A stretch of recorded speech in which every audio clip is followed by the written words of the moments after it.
today to talk about libertarianism and war. And I chose to talk about war because some people still say that this is an issue where libertarians disagree with each other, where the libertarian position is unsettled.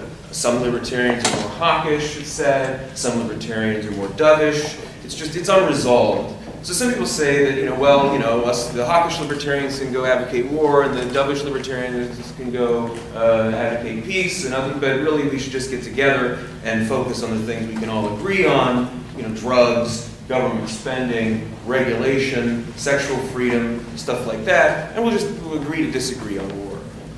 Well, I'll tell you up front that that is not my position. My position is that libertarianism is anti-war, period, by definition.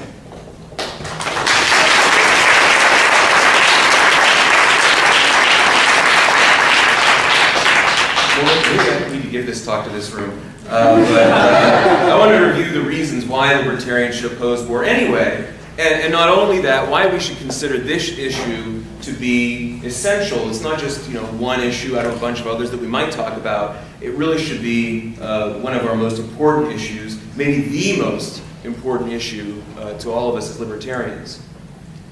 Let's start with first principles. What is libertarianism? Libertarianism is the idea that it's wrong to use aggression to initiate violence against peaceful people. It's wrong for us as individuals to commit aggression against others, and it's also wrong for the government to commit aggression against other people, because the government only consists of individuals who are nobody special, they have no special moral status, and so they're subject to the same rules as the rest of us. So, of course, under libertarianism, it's wrong for me to steal money from my neighbor, even if it's a good cause, no matter what the good cause is, feeding the hungry, whatever. We libertarians say that it's wrong for the government to do that, even if they call it taxation or wealth distribution or whatever, instead of stealing. If it's wrong for me to go into my neighbor's house and force him to give up bad personal habits, it's wrong for the government to do it, even if they call it drug policy, prohibition. This is basic elementary stuff for libertarians. Libertarianism 101. And it should be just as elementary that if it's wrong for me to commit mass murder of innocent people, even if I think I have a really good reason, even if I think it'll make me safer, it's wrong for the government to do it, even if they call it a war. And make no mistake, all modern wars entail mass murder. Centuries ago, maybe not. By the 18th century, Europe had rules of so-called civilized warfare. Armies they would go out onto the battlefield and they would fight each other, and that would be it. The civilians would maybe watch from a hillside or whatever as the soldiers killed each other. And those wars aren't necessarily libertarian because what are they fighting over? Well, probably the right to dominate a particular bit of territory and oppress the people and whatever, but at least their means of fighting were as unlibertarian. But in any event, those days are long gone, and the United States and Britain, people who are always supposed to think of as the heroes on the world stage who can do no wrong, certainly played leading roles in bringing that era to an end. Let's go through just a few examples. In the Civil War, with Abraham Lincoln's approval, General Sherman unleashed total war on the civilian population, burned cities and towns to the ground, destroyed huge amounts of civilian property, food, housing, tools, the basic things that people need to survive.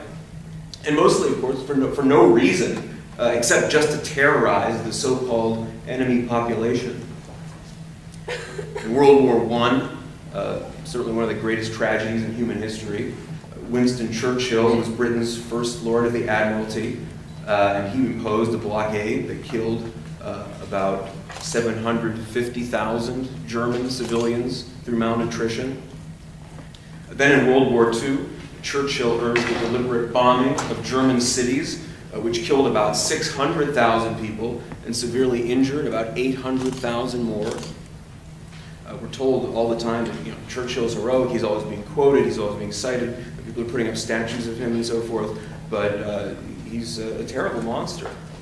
Speaking of monsters, there's President Harry Truman, who killed more than 200,000 people with the atomic bombs dropped on Hiroshima and Nagasaki, which were, of course, the first and so far only nuclear attacks by anyone ever in human history. And by the way, you hear less about it, but the US also killed over 100,000 more innocent people through bombing raids on Tokyo, including one that took place after the atomic bombs had been dropped and after Japan had indicated its willingness to surrender. After that, we had the Cold War, where the US and the Soviet Union piled up thousands of nuclear weapons, which can't even theoretically be limited to target combatants. The only reason to have this weapon and use it is to kill large civilian populations. And therefore, it should be illegitimate under libertarianism for any government even to possess a nuclear weapon. You know, some people argue, well, nuclear weapons are good because they're a deterrent that prevents wars where people would be killing each other on the ground. But that really isn't comforting at all, because the only reason they work as a deterrent is because we assume that the President of the United States is ready, willing, and able to unleash a nuclear holocaust on millions of people if somebody puts him to the test. And libertarians and any decent person should find that abhorrent, totally untenable. And this could still happen at any moment, of course. The US still has more than 5,000 nuclear warheads at the ready, even as it threatens to wage war against other countries for wanting to have even one nuclear weapon as a deterrent to stop the US from destroying their country. By the way, we might also point out that just the very existence of nuclear weapons is an argument against big government, against the warfare state. I mean, without big governments, there's no reasons why these weapons ever would have come into existence. Private parties would never have invested the resources to come up with these things, let alone to produce lots of them. Sometimes, of course, you don't even need a full-on war for US foreign policy to kill people. For example, as you may know, during the 1990s, sanctions on Iraq kept food and medicine out of that country and caused at least 350,000 excess deaths of children under the age of 5. And excess deaths just meaning deaths that wouldn't have happened, more than would have happened otherwise. That's just children under the age of 5. Then there's the Iraq War under George W. Bush and then continued by President Obama. It's killed well over 100,000 Iraqi civilians since it began. Some estimates say it's killed something more like 650,000 innocent men, women, and children in Iraq, which for some comparison is more people than live in the state of Wyoming. It's more people than live in the city of Boston.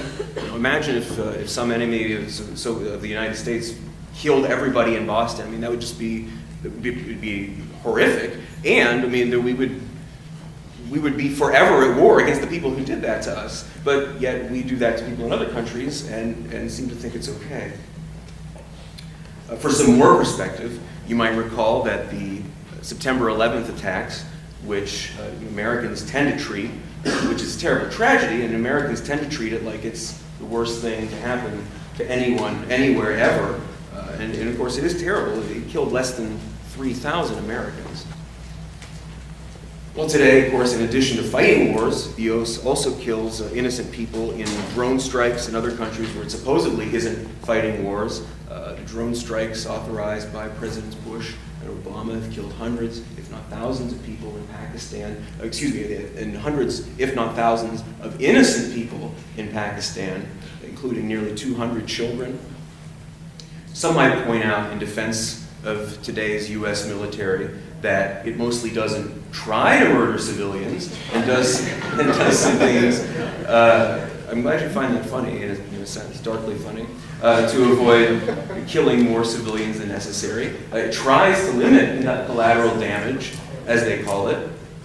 But, so what? It doesn't matter. It doesn't make the thousands upon thousands of innocent victims any less innocent or any less dead. And the very idea of talking about only killing as many people as necessary should just be sickening to any decent person. I mean, who has the authority to decide how many innocent men, women, and children it's okay to kill?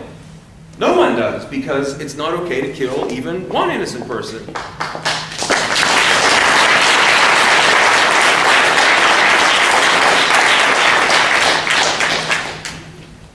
So when we say that war is mass murder, we're not engaging in hyperbole. And when someone supports war, that's what they're supporting. That's what they have to defend. They have to say mass murder is okay when, and justify that. You know, even some libertarians who oppose war, though, they'll say we shouldn't use words like murder or slaughter when we talk about what the U.S. military does around the world. But I say we should use those words because those words convey the truth about what goes on. And we should never minimize the state's crimes by using euphemisms to describe these things. That's what they would like us to do, so people don't realize what their tax dollars are funding and what's being done to people. And it shouldn't be debatable that this isn't compatible with libertarianism. This should be an issue that for us is clear-cut. It should be no more difficult for libertarians than drug prohibition or, say, slavery. It's not a gray area. It's not a close call. And we shouldn't pretend otherwise just to be polite among people who favor mass murder.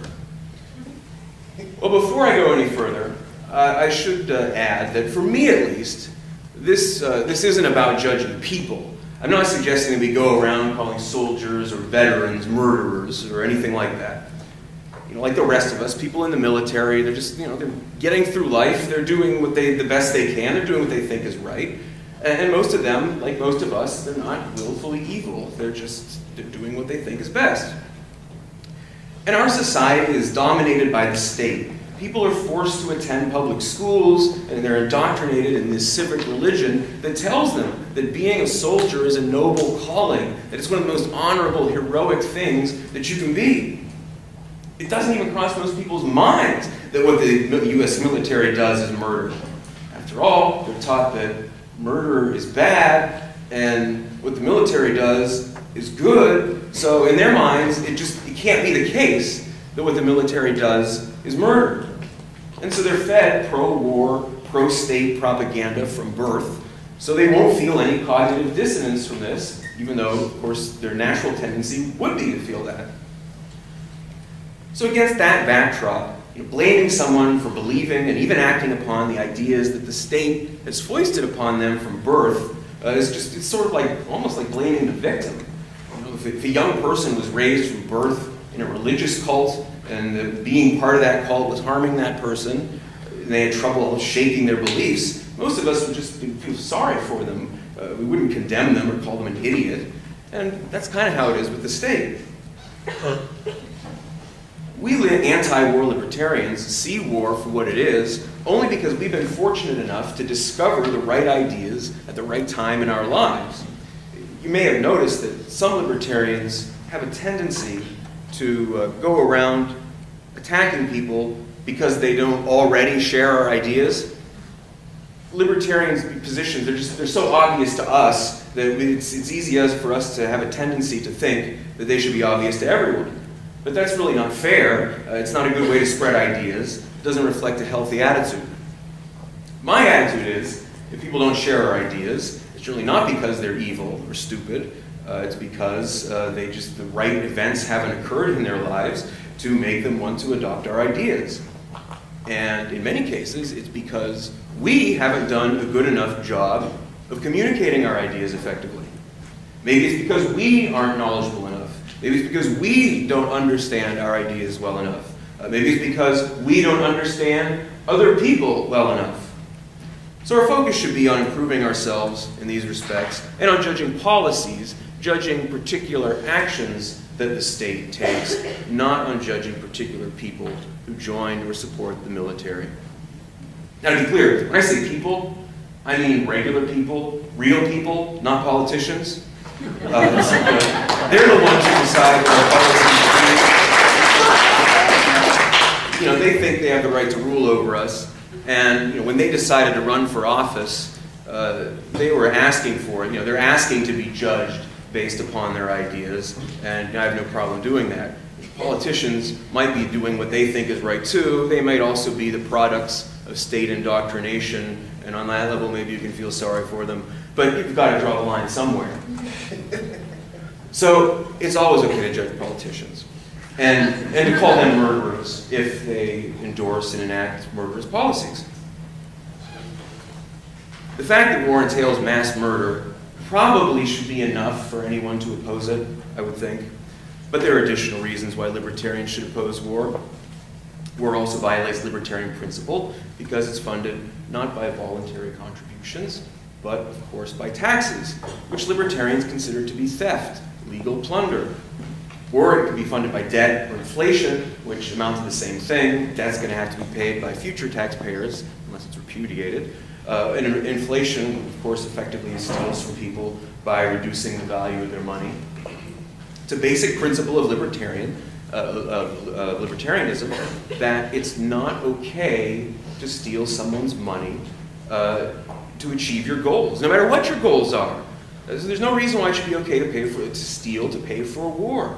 And that would be true even if some wars were worthy causes, which they're not, or even if some wars were fought to protect our freedoms, which they never are. Well, even if we put taxation to the side, war is still incompatible with the free market. You know, you'll find people, conservative types maybe, who say they disagree with libertarians on foreign policy, but they agree with libertarians on economics, on the free market. But that's not a coherent position. You can't support both war and the free market because war is inherently anti-market. Military spending disrupts and distorts the market by directing resources away from productive uses and toward destructive uses. Military spending makes society poorer. It directs resources away from things that people didn't voluntarily demand toward things that they don't want. They don't want to pay for. They didn't choose to pay for. And if money wasn't taken from taxpayers to build fighter jets and battleships and whatever, that money would be going toward other things that would actually serve consumer demand. And that would, by definition, by its nature, be better. This is basic free market economics, of course. If a person voluntarily buys something from someone else, both parties are made better off. We can say that society's wealth increases. But with an involuntary transaction, no matter what it's for, we can't say that. Only one of the parties is made better off, and the other's made worse off. Otherwise, they would have just chosen to pay for it. So we should want more voluntary exchanges, and want to eliminate involuntary exchanges so everyone can be as well off as possible. Military spending also draws talented people away from the private sector, since the government and its contractors can pay above market salaries and pass the added costs on to taxpayers. Who knows what innovations we've lost, what advances in technology in human welfare, because capital and brain power are being sucked away from the productive sector and instead being used to develop weapons of mass destruction and the like. You know, people will rationalize military spending research because, you know, it has they come up with something that ends up having an application in civilian life. But that's not a justification, because if they hadn't been doing the military research, it all would have gone to improve the rest of our lives instead of being used to destroy other people. So you really can't justify military research and development on that ground. And I hope we can all reject the myth that's sometimes put forward in the media, and even by some so-called free market conservatives, that war is or can be good for the economy. You know, you hear people insist that World War II ended the Great Depression, but libertarians should know that's not true. The idea that war can boost the economy is just another instance of Bastiat's broken window fallacy. Sure, a war can create jobs for the people who fight them and build the war materials and whatever, but if there hadn't been a war, the resources spent on the war would have been spent on something else, and the soldiers could have had jobs doing other things, and no one would have to be killed in the process. It's true that unemployment went down during World War II, but it's easy to end unemployment if you draft millions of people into the military. You know, slavery is a full employment program. You can build pyramids and whatever, and employ everybody. But it's not a very desirable one, especially if it can get you killed. And it's difficult to see how American soldiers were economically better off for being sent into the line of fire, or how their families were made better off by having their fathers and sons sent away, possibly never to return. Economically, war is only good for a handful of privileged companies, the ones that produce the military equipment and weaponry, like Lockheed Martin, Raytheon, and Northrop Grumman, the ones that provide infrastructure in occupied territory, like Halliburton, KBR, and those that provide so-called private military services, such as the company formerly known as Blackwater. But these companies aren't free market entities at all. They're corporatist, crony capitalist enterprises without a government buying their goods and services to wage war and rebuild the countries they've destroyed. These companies wouldn't exist as we know them. They're economic parasites. They take society's resources, but they don't produce anything consumers value in return. And Republicans tend to get worked up about Solyndra, which cost taxpayers maybe $500 million when it went under. And of course, that's terrible, it's wasteful, just like all government spending is wasteful. But if conservatives really cared about crony capitalism, they'd get much more upset about the many billions of dollars that go to defense contractors, the merchants of death, every year.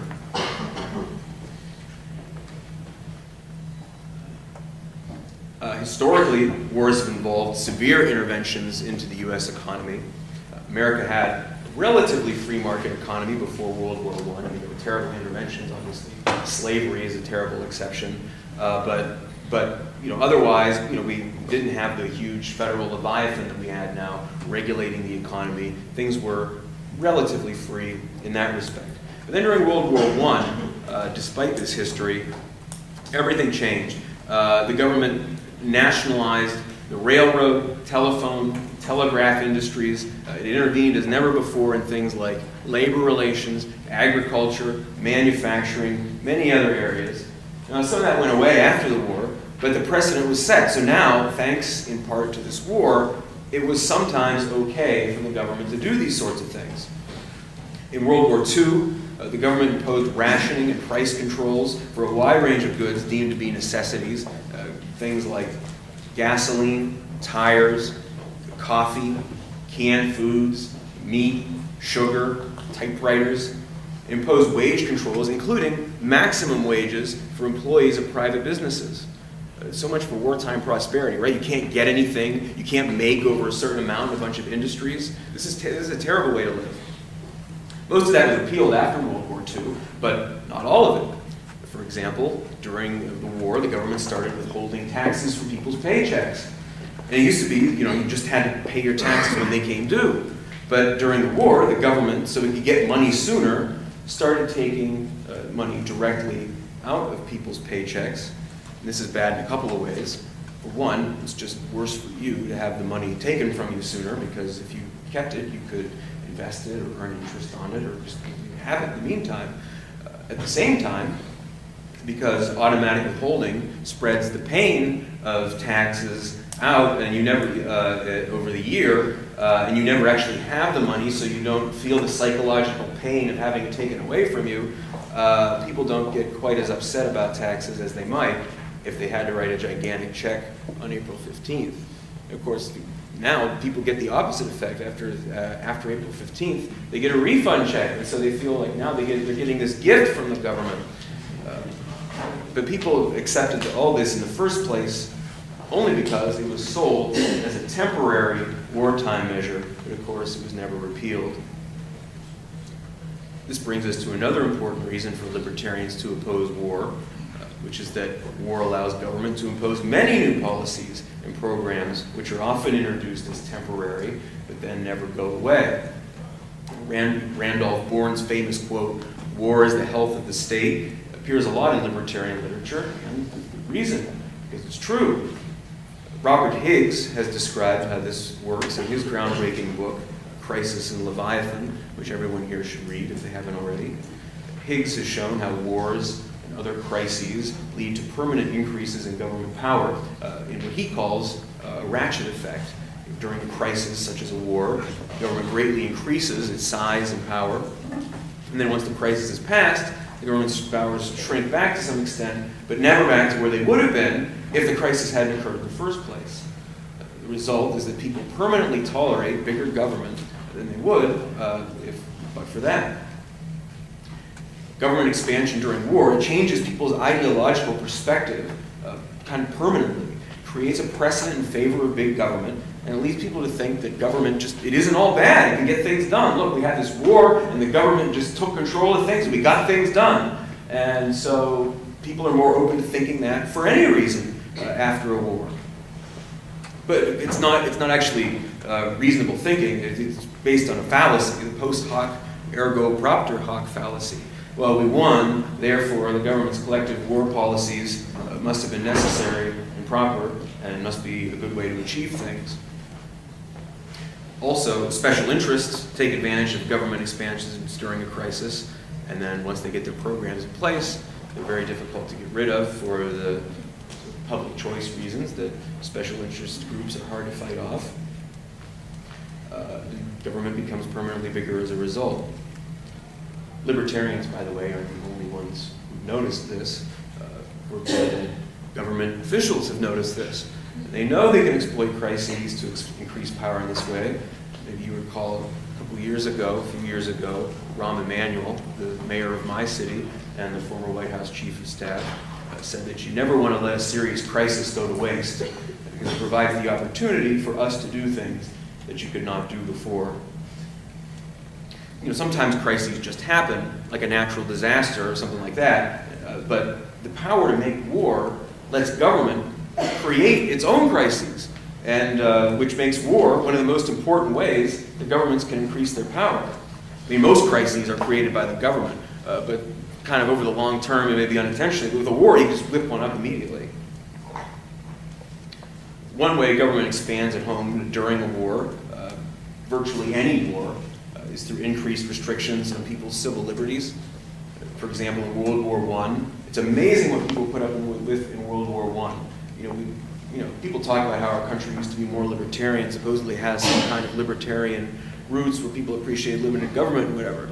But they must not run very deep, because as soon as World War I came along, I mean, people gave up a whole lot. President Wilson signed the Espionage Act in the Sedition Act, which made it a crime to speak out against the draft or the war at all, to say anything at all remotely bad about it. Sent people for prison just for exercising their free speech rights in this respect. Charles Schenck was one of them. He was sentenced to 6 months in prison for distributing pamphlets that argued that the draft was unconstitutional. You can't argue in favor of constitutional rights without going to jail. The Socialist Party leader, Eugene Debs, received a 10-year sentence for criticizing the war. And the Supreme Court upheld these prison sentences, by the way, despite the First Amendment. Debs, by the way, managed to get out of jail only because the relatively libertarian president, Warren Harding, one of the best presidents, despite historians claiming he's the worst president.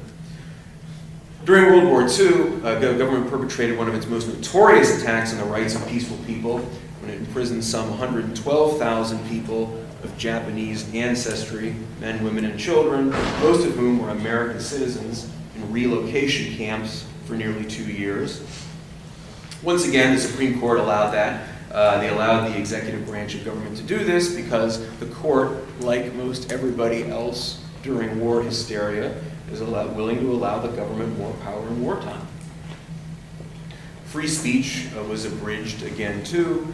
Many newspapers were denied access to the mail under the Espionage Act, which was still around. Some newspapers were banned entirely. An office of censorship censored press reports, radio broadcasts, personal mail entering or leaving the country. In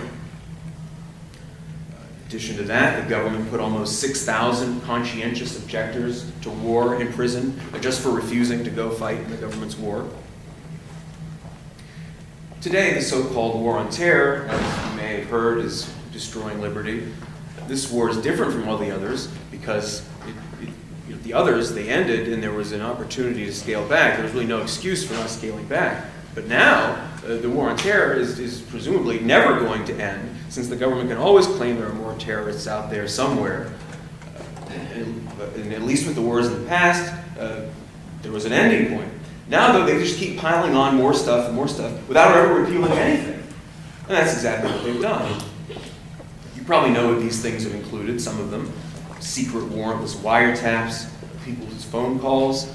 People try to challenge those in court, the warrantless wiretapping program, but the courts have rejected this because they've said, well, you know, these wiretaps are secret, and so you don't even know if you've been the victim of one, so you can't sue to challenge them. You can only challenge them if you can show you've been the victim of one. But since they're secret, you can't show you've been the victim of one, and therefore you don't have a chance standing to challenge them. And therefore, of course, probably no one will ever have standing to challenge warrantless wiretaps. So all the government has to do is invoke war, invoke domestic security and the war on terror, and they claim it has to be secret, and they can just get away with anything now. There's national security letters issued under the Patriot Act, which allow the government to demand that businesses turn over records, information about their clients, and then prohibit businesses from ever telling anybody that they got one of these letters, from ever telling the client that their privacy was compromised in this way. Now, there's been some fighting on the courts on that recently where it's maybe being scaled back, but for now it's going on, and my guess is that for the most part, this is going to continue to go on unchecked. Sneak and peek warrants are also part of the Patriot Act. They allow the government to they get a warrant, but then they go and they don't tell you about it. They go into your house, they search, they look around, and they leave, and you just never find out they did it. That was part of the Patriot Act, supposedly to help fight the war on terror, but it can be used for any purpose, for the drug laws. Any federal crime whatsoever can now be pursued through sneak and peek warrants.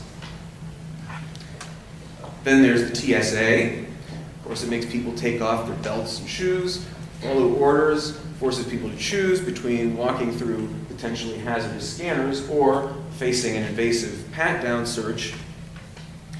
And probably the worst part, though, isn't just the hassle of traveling or the indignity of being patted down. The worst part, from the libertarian perspective, is that it accustoms people to obeying orders from uniformed government agents without question, and to submitting to gross violations of their privacy and dignity. If a government agent can search you on traveling before a plane, it's really not that great of a step for you to put up with it when you want to go into a sporting event, or when you want to go on the subway, or when you want to walk down the street, and eventually if you want to, in your own house, why not? When that day comes, the war on terror will almost certainly be the excuse that they use for this. The war on terror has also been accompanied by unprecedented actions as far as denying people the right to habeas corpus. The Bush administration held people in Guantanamo without giving them the right to a trial or even a court hearing to determine what they're charged with. Fortunately, that has been scaled back to a limited extent. There was a man named Lakhdar Boumediene, I think I'm pronouncing his name correctly. He was held by the government for about 7 years, tortured, without being brought up on any charges. Eventually, his case made it to the Supreme Court, and the Supreme Court said, no, you have to at least give him some kind of hearing. And then they did, so they did, and it turns out they didn't have anything on him, so he was just held and tortured for 7 years.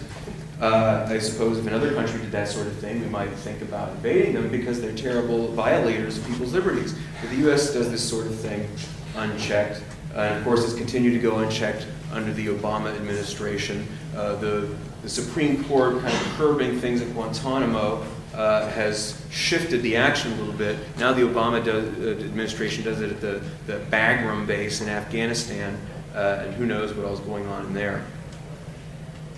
On top of all that, we now have the National Defense Authorization Act, the NDAA, which, as you probably know, now allows Americans to enjoy these same abridgments of their liberty that foreigners have been enjoying these past 10 years.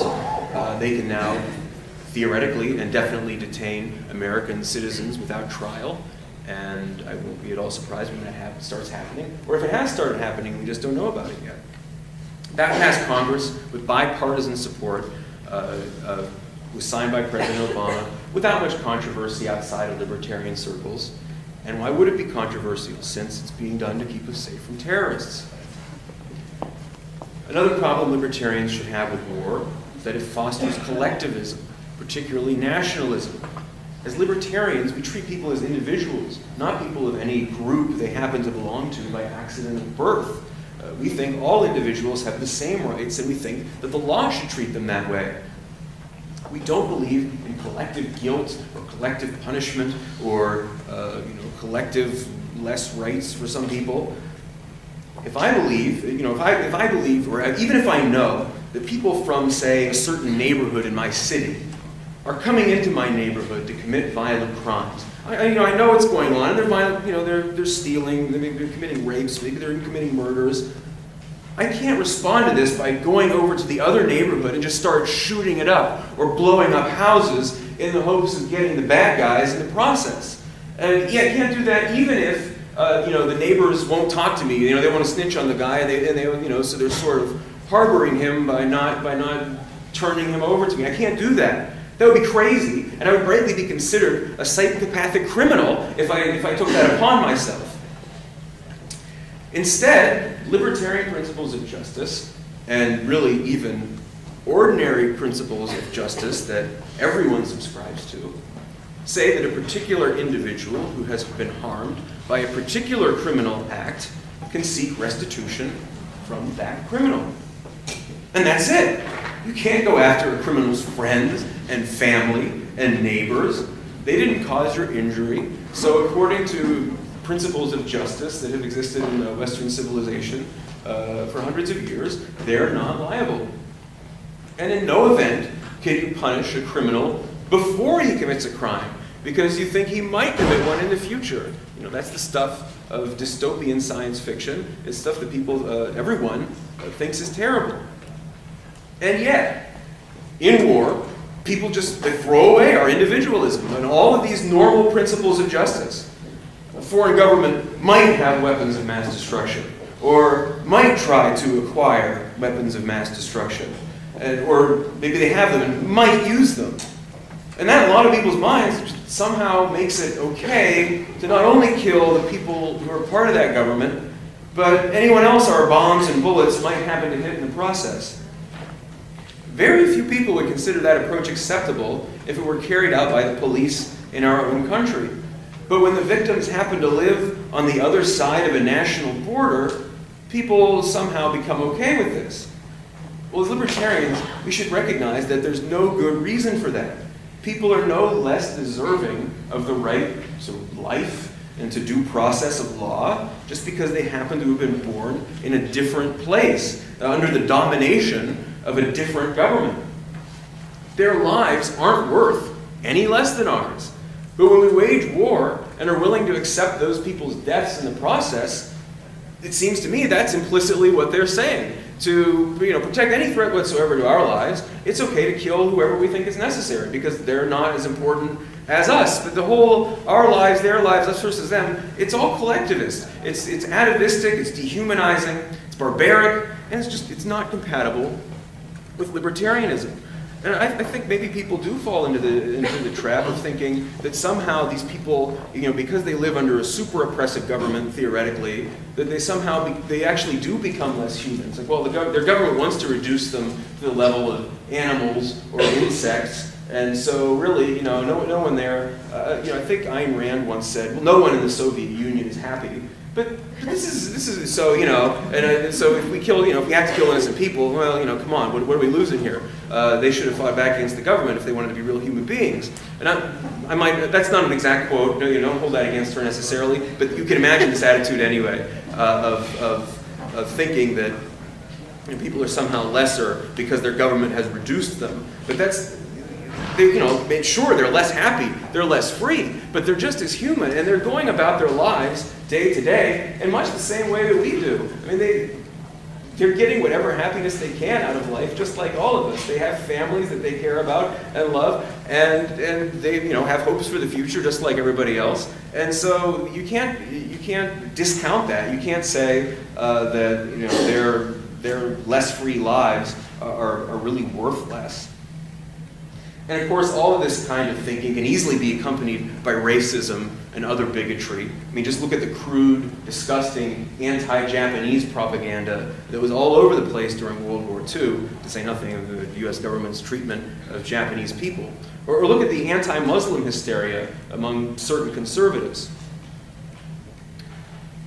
Next, I don't want to argue from an appeal to authority, because that's not a legitimate basis for holding an opinion, but it still seems worth pointing out that the great classical liberal and libertarian thinkers of the 19th century and the first part of the 20th century were anti-war for many of the reasons we're talking about. And this isn't something that, say, Murray Rothbard just came along and added to libertarianism relatively recently. Not that there'd be anything wrong with that, but it's not new. Frederick Bastiat, Richard Cobden, John Bright, Herbert Spencer, Auberon Herbert, William Graham Sumner, Albert J. Nock, Felix Morley, many others, these guys all recognize that war is both murderous and increases government power and is something that should be opposed. It's a relatively minor point, but still worth mentioning, that people who urge libertarians to embrace war are urging a break, not only with libertarian theory, but also with the libertarian tradition on this issue. Well, despite all that I've said so far, there's still going to be some people who consider themselves libertarians, maybe some utilitarian libertarians, who will say they can think of hypothetical scenarios where war could be a good thing to stop some potentially aggressive foreign country before it becomes too powerful, and we would have to do a lot more to stop them, or liberate oppressed people in some foreign country. Maybe you can dream up hypothetical situations where war would, at least on balance, result in fewer innocent people being killed, or fewer people being oppressed in the long run. Maybe you can imagine scenarios where a little stealing and killing now, we could stop a lot of stealing and killing later. But there are a number of problems with this. For one, in practice, who's going to decide when those circumstances exist, where the calculus works out that it's worth it to go to war? Well, the state's going to make that decision, and the state's always going to claim that any war is necessary for defense or to liberate people from the brutal government, and the state's always going to say that the costs of the war are going to be much, much lower than they actually turn out to be, and it's going to be worth it to us in the long run. They say this about every war, and they're always wrong. They said it about Iraq, and they were wrong. They're saying it now about Iran, and they're wrong. And they're not just innocently wrong, they're liars. They want to find reasons to go to war, and so they make them up. They twist the evidence. If you open the door for them to go to war under some circumstances, if we convince everybody, well, we can only go to war if this, and this, the state's going to provide you with, kind of twisted, concocted evidence that, yeah, we've got this, and this. And then you can choose to believe them or not. There's no reason to think this will change. We're not someday going to have a benevolent people consisting of angels, who can be counted on to exercise sound judgment and constraint. We're never going to be ruled by people we can trust as long as we have a coercive government. And I don't know how any libertarian could ever think that it would be otherwise. I mean, after all, if you don't trust the state with respect to anything else, which if you're a libertarian, I assume you don't, then why would you trust it with respect to war, where government's abuses have always been the worst? And even if you think the government could identify the right circumstances to go to war, and you could sort of, check out the facts and make sure they're right, and that would be taken care of, there's still no reason to think that the government could competently carry out the war. I mean, war is a socialist enterprise. It's central planning on a massive scale. Why would we think that this is going to work in the realm of foreign policy, in the realm of dealing with another country's problems, any better than it works in our own country? Even if we assume that government planners always have the best of intentions, why would we think that their actions wouldn't have harmful, unintended consequences, just like they do in every other area where the government intervenes? To entrust the government with any of this stuff requires a level of naivety about the state that's not compatible with libertarianism.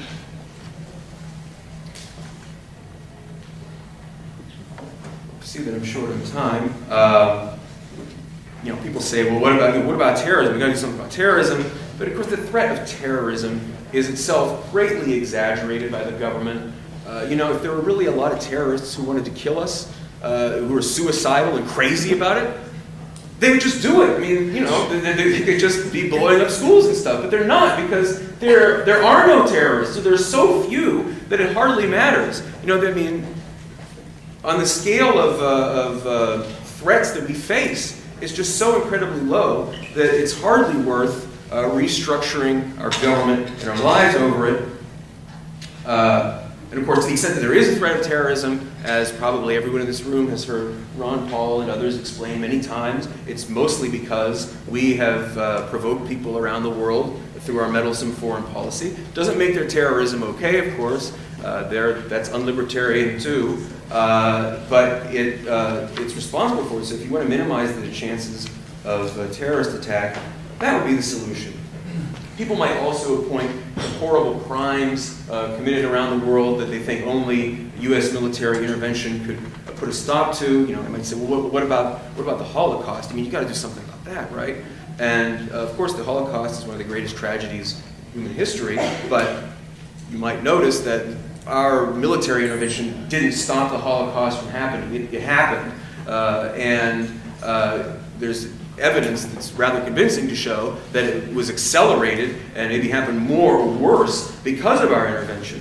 So there's no guarantee that even if you do intervene to try to stop that you'll succeed. Meanwhile, we had a chance to peacefully save some people from the Holocaust, and the government didn't do it. There was a ship of Jewish refugees that in 1939 it arrived in Cuba, and Cuba turned them away, and they wanted to come to the United States, and FDR said, no, we have immigration quotas, we can't take these people. So they sent them back to Europe, and they didn't go back to Germany. Many of them ended up in other European countries that Hitler eventually came to dominate, and some of those people surely died in the Holocaust as a result of our unlibertarian immigration policy. So if you want to help people in other countries, that's one thing we could do. That doesn't require any aggression at all. Just open the borders, let people who are threatened by their governments in, encourage that, let that happen. As libertarians, we say there are peaceful solutions to problems, whether it's natural disasters or whatever. We have to trust the market and peaceful people interacting voluntarily to come up with answers to these things. We might not be able to avert every disaster because you can't avert every disaster. That's life. And terrible tragedies will happen. But we can mitigate them, and the way to mitigate them is with peace and with the free market. Well, I think it's really important for libertarians to focus on this issue and to make it a high priority. And the main reason for that is because if we don't oppose war, I don't know who will. I mean, most conservatives aren't going to do it, of course. They use libertarian-sounding, anti-big government rhetoric, but when it comes to the military and war, they favor more government. They favor bigger government. President Obama, he's more or less continued President Bush's aggressive policies, his invasion of civil liberties, but all you hear from the conservatives is that he's not doing nearly enough in this respect.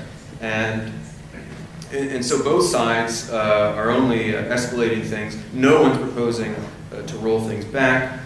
And you'll notice the conservatives' love for war trumps all other concerns. Even if they're good on other things, but the love for war dominates all. They'll stand behind President Bush, even though he's increased domestic government spending more than any president since Lyndon Johnson, even though he's greatly expanded the debt, done all these things that conservatives would scream about if a Democrat was doing them. They'll stand behind him because they love his warmongering foreign policy. The left also has priorities that are terribly out of whack. They're nominally out of war sometimes, although it's incredibly inconsistent. Certainly Democrat politicians can be counted on to vote for war. They voted for the Iraq War. But the left, so President Obama gets elected with anti-war rhetoric, anti-war support. He comes into office, and all that goes out the window. And as we just saw in this election, as you know, the liberals don't care at all. On their list of priorities, there's number one, socialized medicine. Number two, maybe gays in the military and gay rights, which is a fine thing to be for. But then all these other environmental regulations, and then maybe down around like 700, you get to opposing war. It would seem. Well, that just leaves a handful of traditionalist and paleo-conservatives. They tend to be okay. It leaves some far-left liberals, people like Glenn Greenwald, who's very heroic, who you should read as much as possible. But other than that, it leaves libertarians. It's up to us. And we're well suited to the task because I hope we can all agree that we don't have to be loyal to the Republican or Democrat team. We just can criticize everybody. And you know, we're less susceptible than others to fall for war propaganda because we're accustomed to recognizing and disbelieving all government propaganda. And so, you know, other people are going to they're going to get suckered in because they don't understand the state the way that we do. So, you know, we have to step up to the task. So I hope you keep reading more on this topic. I hope you agree with me that libertarians must oppose war, must promote peace, and if we have time left, I'll take some questions.